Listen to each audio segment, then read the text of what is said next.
Shalom, selamat pagi Bapak Ibu Saudara-saudari yang dikasihi oleh Tuhan Yesus Kristus. Selamat datang kembali dalam ibadah online pada hari Minggu tanggal 14 Februari 2021. Dan selamat Hari Valentine juga. Semoga kita semua dalam keadaan sehat serta dalam perlindungan Tuhan kita Yesus Kristus. Pada minggu ini, tema diambil dari Galatia 2 ayat 19b sampai 20 yang bertemakan iman yang kokoh dalam situasi apapun, yang sama-sama kita akan dengarkan melalui khotbah oleh Pendeta Markus Salimanwaksa.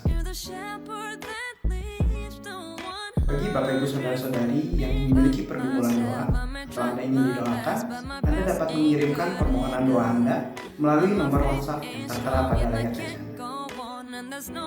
Baik, mari bersama-sama kita siapkan hati kita, tubuh kita, pikiran kita untuk siap memuji dan memuliakan Tuhan serta mendengarkan firman Tuhan. Selamat berbakti dan selamat beribadah. Tuhan Yesus memberkati.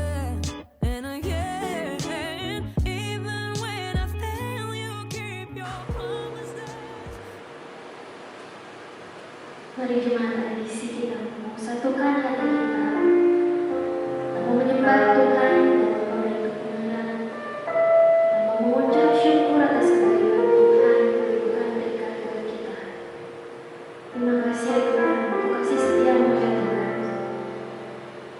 Pagi hari ini kami bersyukur kami bisa mengenal Tuhan, kami bisa melihat orang-orang yang kami sayang Tuhan, kami bersyukur kami bisa menikmati makanan yang Tuhan sediakan, walaupun mungkin bukan makanan yang mewah Tuhan,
Shalom, selamat pagi Bapak, Ibu, dan Saudara yang diberkati oleh Tuhan kita Yesus Kristus.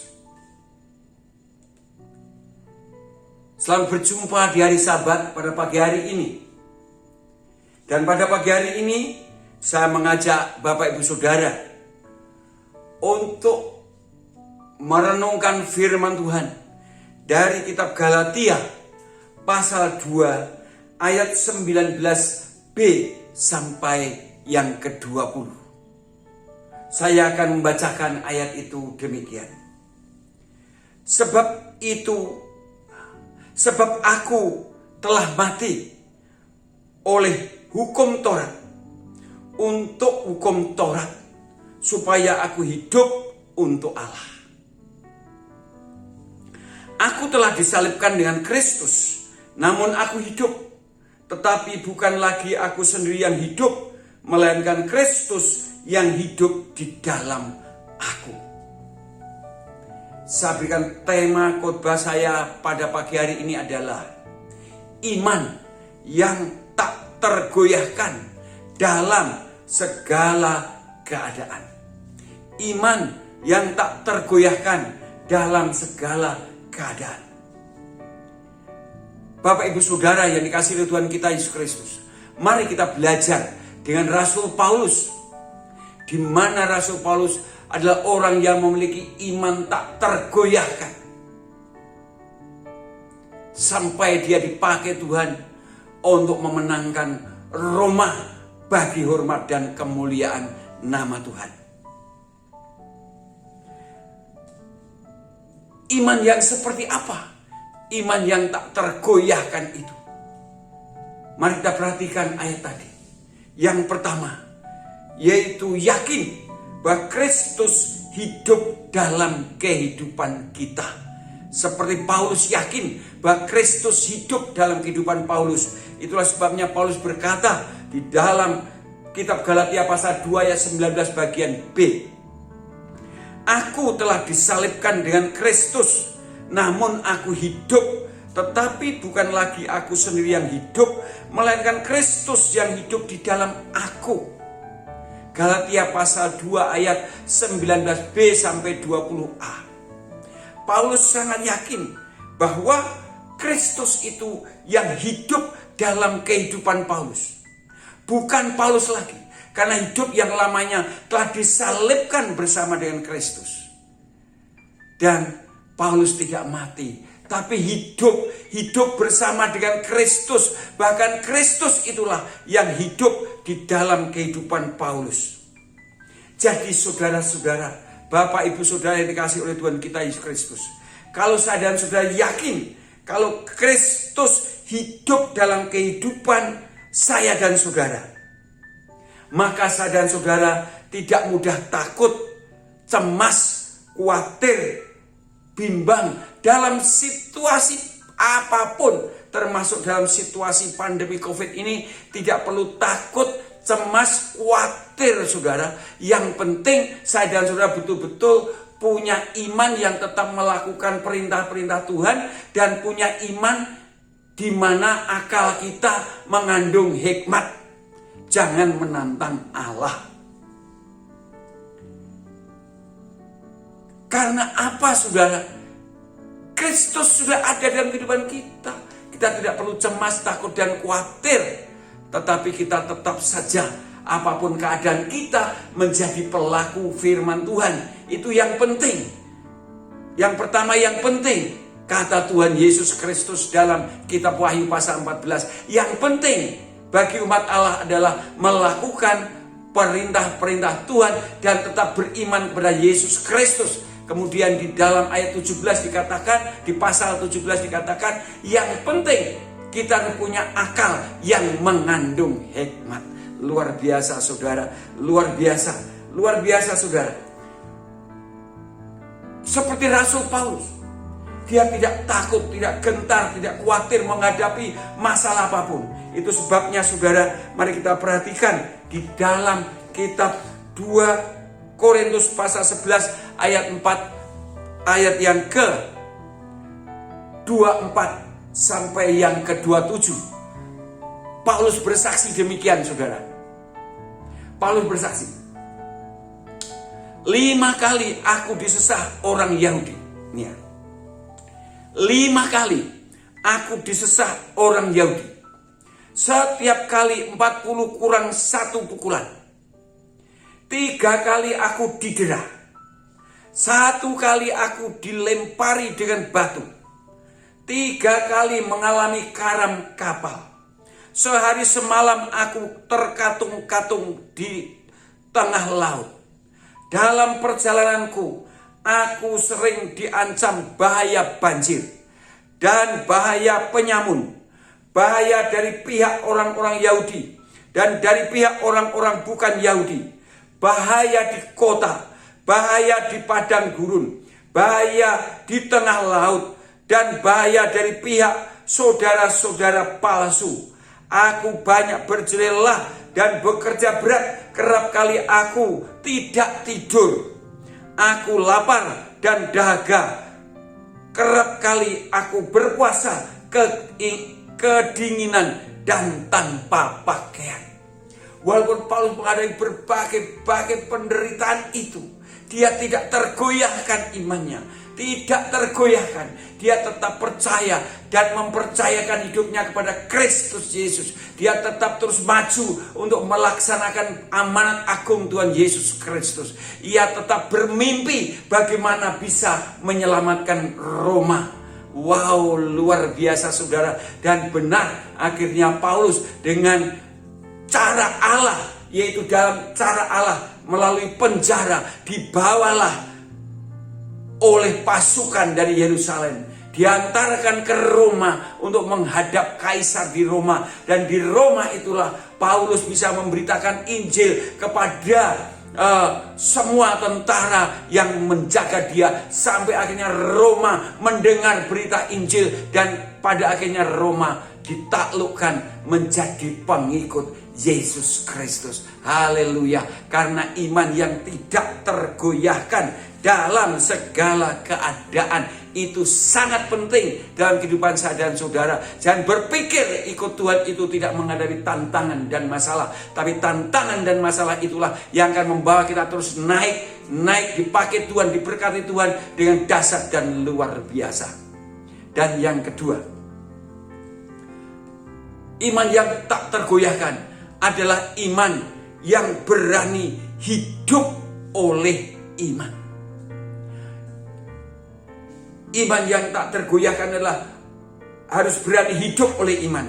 Perhatikan saudara, ayat 20 bagian B dikatakan, dan hidupku yang kuhidupi sekarang di dalam daging adalah hidup oleh iman dalam Anak Allah yang telah mengasihi aku dan menyerahkan dirinya untuk aku.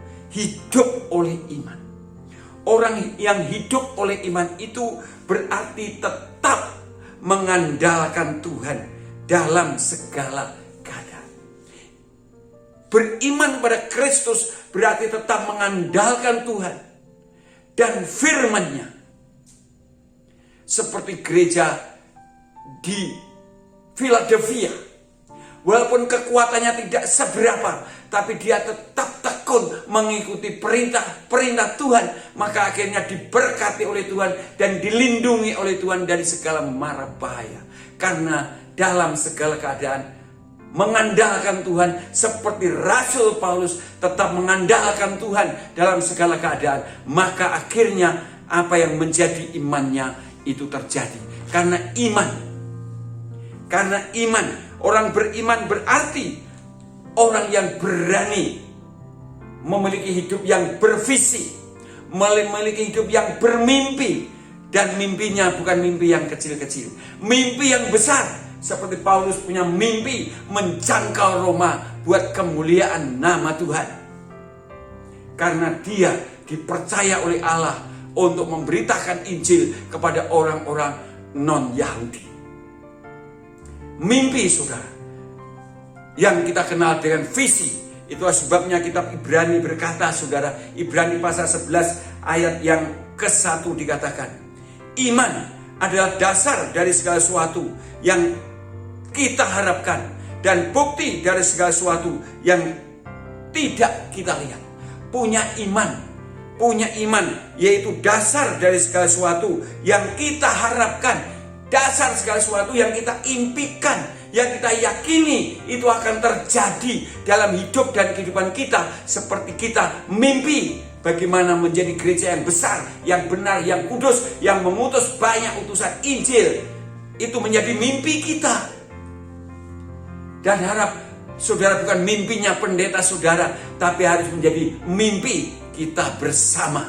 Luar biasa saudara, punya impian. Memang belum kelihatan saudara, belum nyata sampai sekarang. Sekarang kita baru punya satu utusan Injil, dan bekerja sama dengan tim Sumatera ditambah satu utusan Injil, baru 2. Kita baru punya satu kerjasama dengan Gereja Villa Ciberi. Bagaimana menjadi 100? Itu impian saudara. Itu impian, itu visi, itu iman. Gedung kita 3,5 lantai itu juga iman saudara.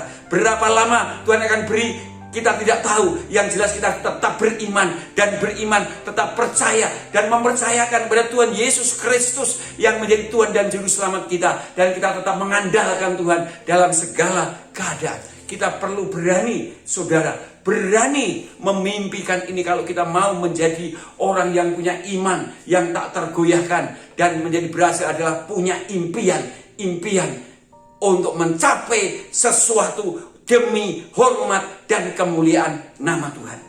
Sebab saudara, tanpa iman, tanpa visi, tanpa impian, saya dan saudara tidak berkenan kepada Tuhan. Tidak berkenan kepada Tuhan.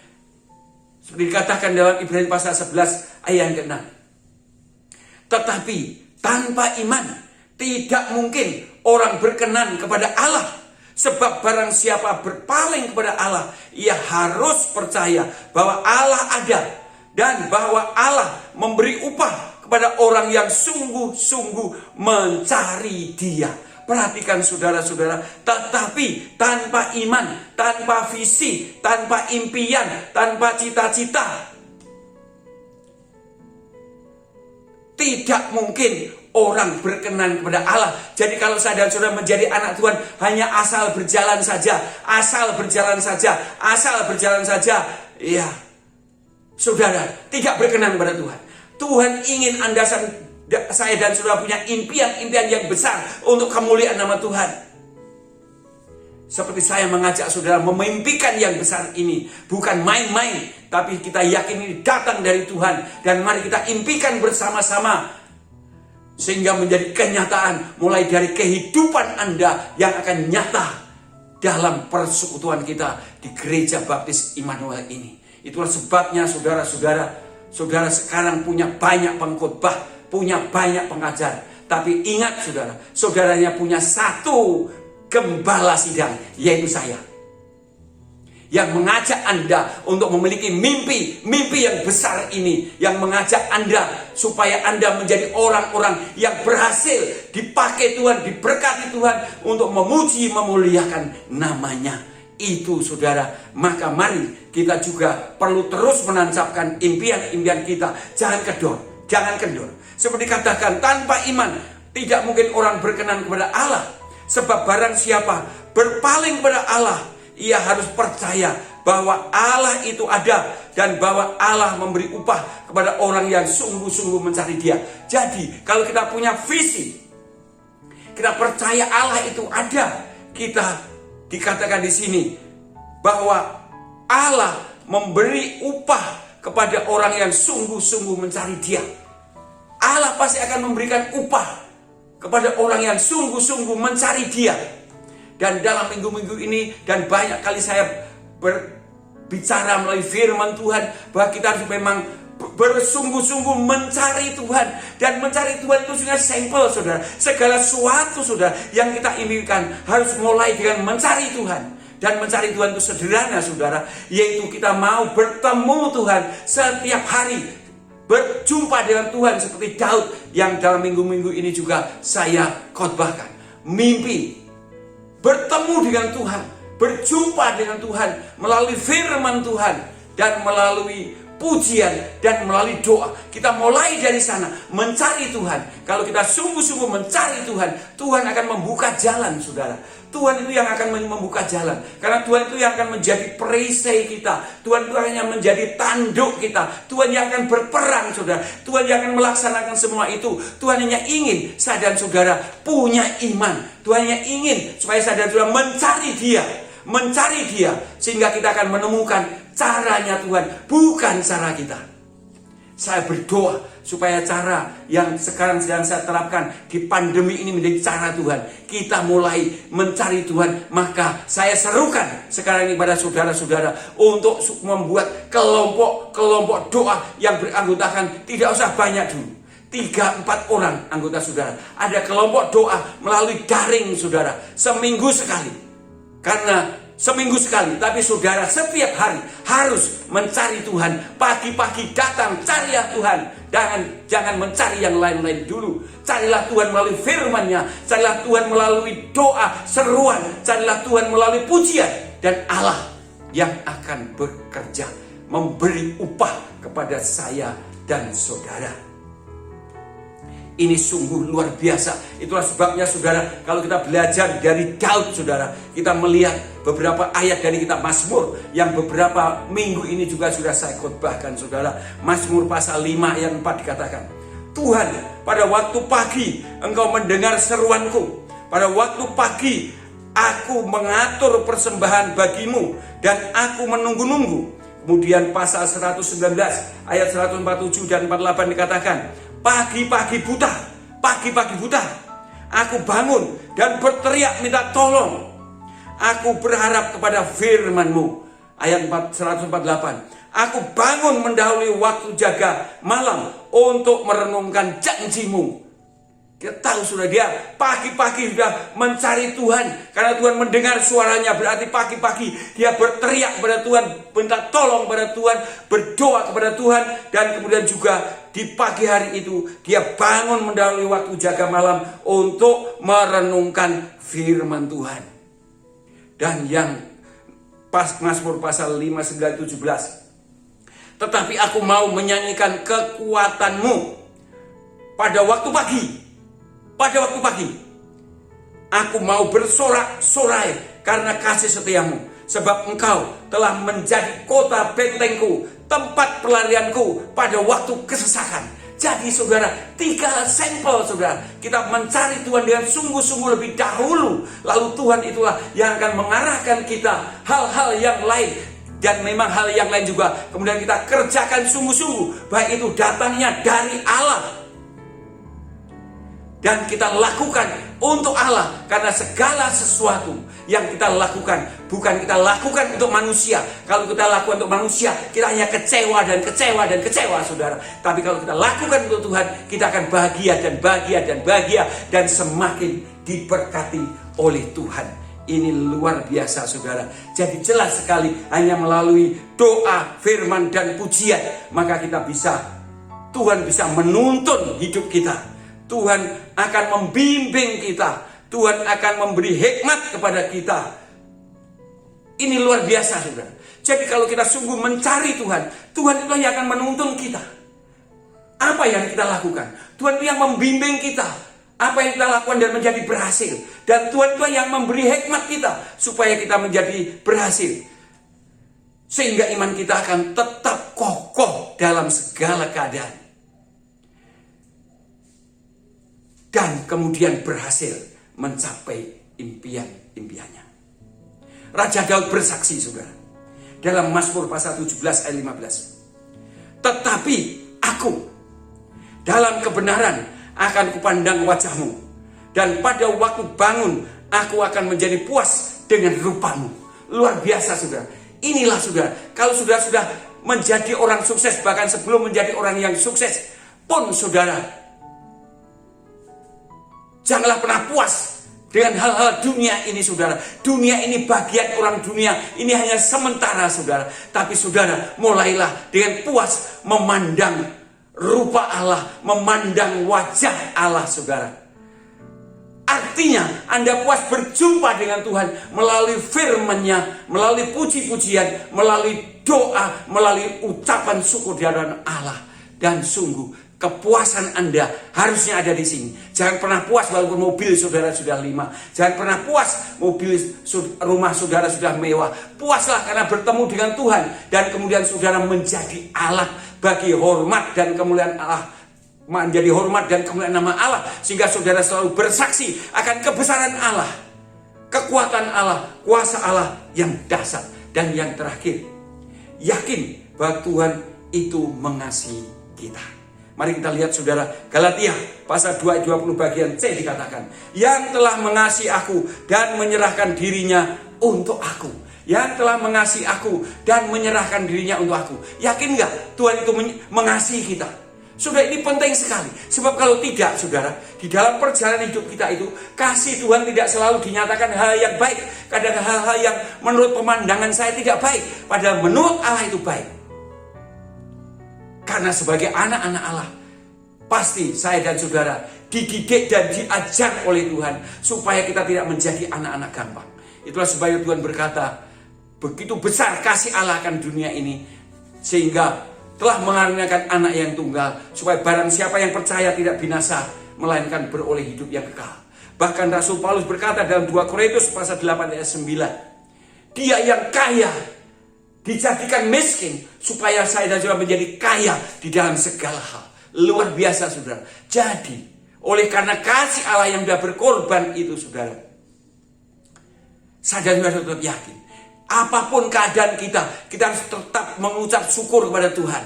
Karena apa saudara? Orang yang yakin dikasih oleh Tuhan ini, orang ini akan selalu tetap bersyukur, tetap berdoa, tetap bersukacita dalam segala keadaan, seperti Paulus yang mengajarkan, yang kemudian diajarkan kepada orang Tesalonika. 1 Tesalonika pasal 5 ayat 16 sampai 18 itu. Tetaplah bersukacita, tetaplah berdoa, tetaplah mengucap syukur dalam segala keadaan, tetaplah melayani Tuhan, karena semua itu menjadi kehendak Tuhan. Maukah Anda, iman Anda tetap tidak goyah dalam segala keadaan, dan akhirnya menjadi orang yang dipakai Tuhan, diberkati oleh Tuhan dengan dasar, yaitu yakin Kristus sudah hidup dalam kehidupan saya dan saudara. Dan kemudian mari kita hidup oleh iman, bukan hidup oleh akal kita, kemampuan kita, tapi hidup oleh iman. Dan yang ketiga, percayalah bahwa Tuhan sungguh-sungguh mengasihi saya dan saudara, sehingga saya dan saudara dalam segala keadaan akan tetap bersukacita, akan tetap berdoa, akan tetap melayani Tuhan, akan tetap berkorban untuk kemuliaan nama Tuhan, akan tetap mengucap syukur di dalam Tuhan kita Yesus Kristus, karena Dia yang punya kehendak dan rencananya melalui hidup dan kehidupan serta pelayanan saya dan saudara. Amin. Selamat pagi, selamat berkarya. Tuhan beserta kita senantiasa.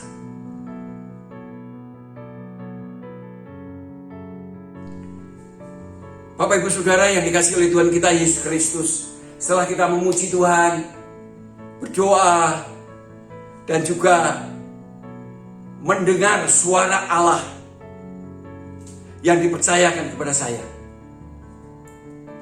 mari kita akan mengakhiri ibadah kita dengan doa berkat dan doa syafaat.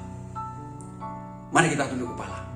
Bapa kami yang di surga, yang bersemayam dalam kerajaan surga, yang kami kenal melalui Tuhan kami Yesus Kristus, kami mengucap syukur atas pimpinan-Mu dalam ibadah pada pagi hari ini.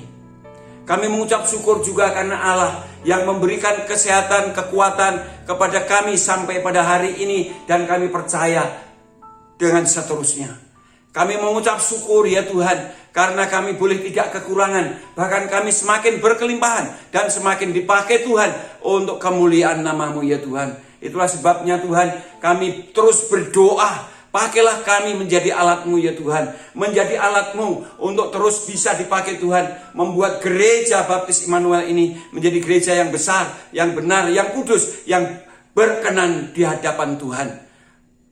Ya Tuhan, terima kasih Tuhan. Dan pakailah kami juga untuk dapat memberitakan Injil di tempat-tempat lain dengan mengutus utusan-utusan Injil. Kami berdoa untuk saudara Swiston yang sudah kita utus ke Pulau Nias, dan juga saudara Edi Eli yang ada di sana. Kiranya Engkau menolong mereka untuk bisa bekerja dengan baik, menolong banyak orang di sana untuk kembali kepada Tuhan, untuk setia kepada Tuhan. Kami serahkan Tuhan dan kuasa-Mu, juga pekerjaan Tuhan di Pekanbaru, supaya Tuhan juga akan menolong supaya di sana segera ada hamba Tuhan yang melayaninya. Demikian juga kami terus berdoa untuk pekerjaan Tuhan di Villa Siberi sekarang bersama hamba-Mu Pendeta Suherman. Biarlah sungguh-sungguh Tuhan gereja itu berkembang, bertumbuh menjadi gereja yang besar, yang benar, yang berkenan di hati Tuhan, yang membayar Injil Yesus Kristus. Terima kasih ya Tuhan. Terima kasih Tuhan. Kami juga berdoa supaya sungguh-sungguh Engkau Tuhan akan menolong, memberkati bangsa negara kami ini untuk segera terbebas dari COVID ini ya Tuhan. Kami berdoa penyebaran pemberian vaksin ini Tuhan, supaya segera dapat pemberian begitu cepat karena hikmat Allah yang Kau berikan kepada bangsa negara kami ini, yang Kau berikan kepada Bapak Presiden Joko Widodo dan juga para menteri-menterinya dan para gubernur, bupati, wali kota dan juga camat, lurah dan sebagainya Tuhan, sampai ke RT dan RW, semuanya sungguh-sungguh dengan hikmat Allah bisa segera menolong rakyat ini mendapatkan vaksin, sehingga sudah mulai boleh ada kegiatan yang lebih bebas lagi dibanding pada masa COVID ini ya Tuhan. Walaupun tetap kemungkinan harus protokoler kesehatan dijaga, tapi Tuhan setidaknya ini akan sudah membuat kelegaan yang luar biasa. Namun kehendak-Mu yang jadi, sebab COVID ini saya percaya ada di dalam kendalinya Tuhan. Karena tidak ada sesuatu pun yang terjadi di muka bumi ini tanpa ada dalam kendali Allah. Kami serahkan sepenuhnya kepada Tuhan yang punya dunia dengan segala isinya, yang mengendalikan semuanya itu, sehingga kehendak-Mu yang jadi. Terima kasih Tuhan. Terima kasih Tuhan. Dengar doa kami, ampuni salah dan dosa kami ya Tuhan. Di dalam nama Tuhan Yesus Kristus yang menjadi Tuhan dan Juru Selamat kami berdoa, dan biarlah damai sejahtera Allah yang tidak sama dengan dunia memberi nyata dalam kehidupan anak-anak-Mu ya Tuhan. Demikian juga kasih dan kuasa Allah yang ada dalam persekutuan Bapa, Anak dan Roh Kudus senantiasa menyertai dan memberkati jemaat-Mu dari sekarang sampai selama-lamanya. Amin.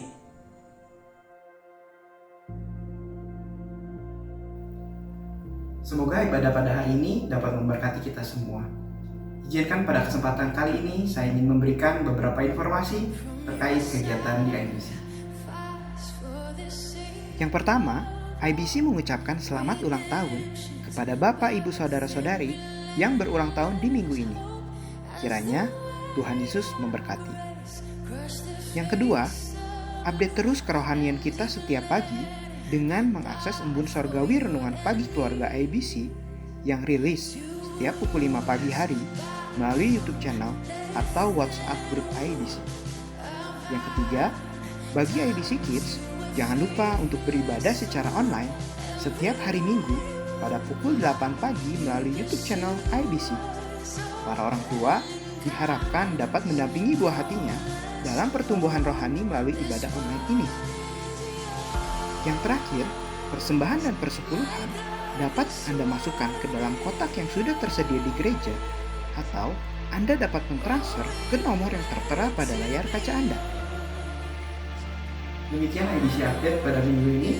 Tetap sehat, tetap semangat, Tuhan Yesus memberkati kita semua.